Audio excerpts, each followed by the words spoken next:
Hey Algebra 1, so hopefully the first video I tried to upload of going over this first page will work with you. If not, then I may have to come back and do that another time.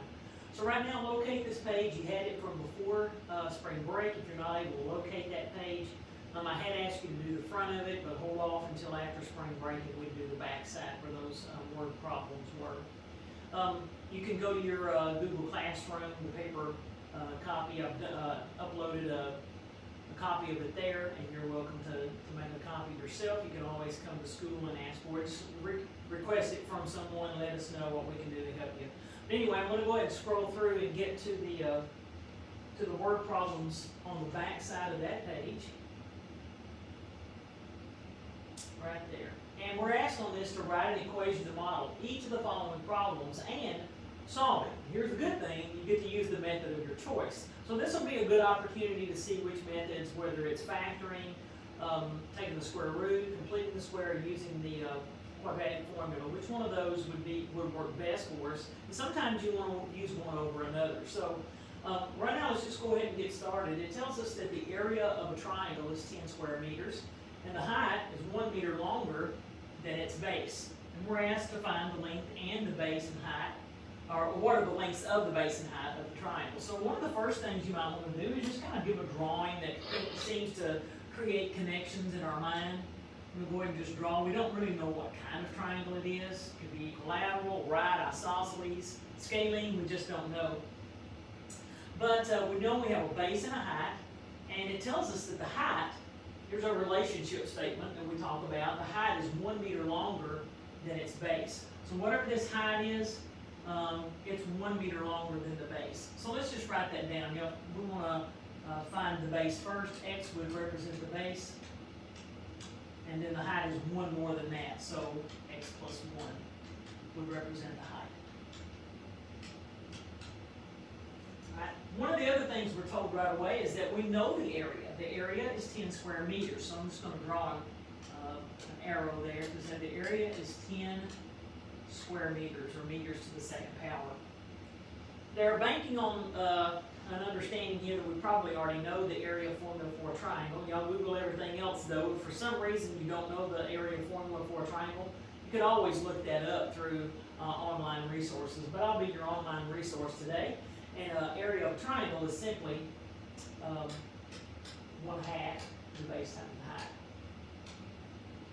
Base times the height is the area of a rectangle. And any rectangle can be divided equally into two, not even a rectangle, a parallelogram. And it can be divided into two congruent triangles. So you can always just take the area of a parallelogram, cut it in half, and that'll create that triangle.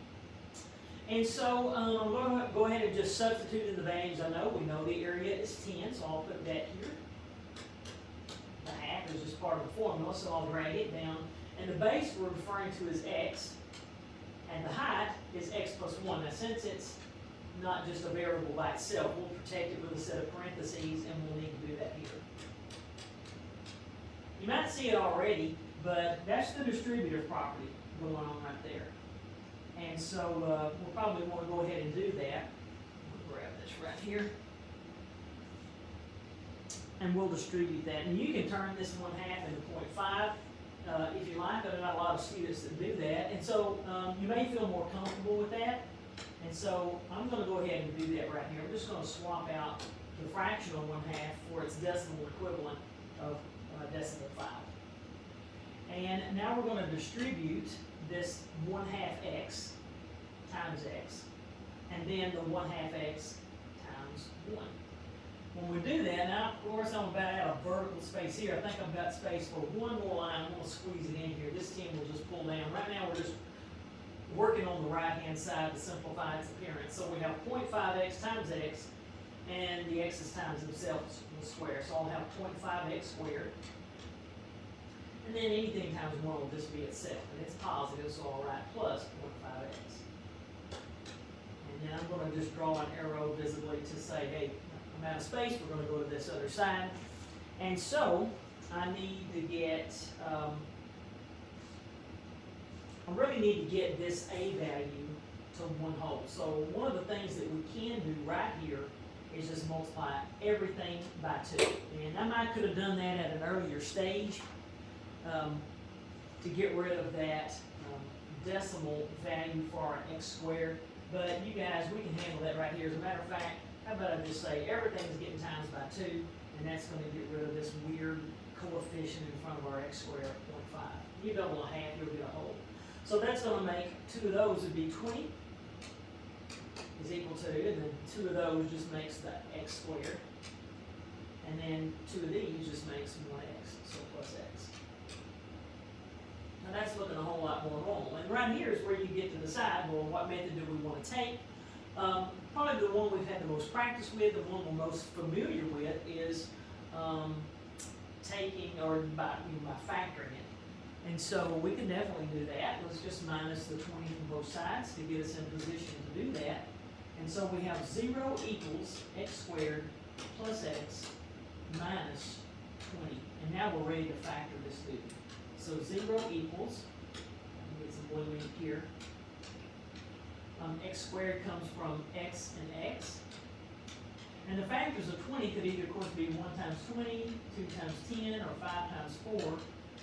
And we know that in the end, our inner product and our outer product need to turn out to be an understood one here when they combine.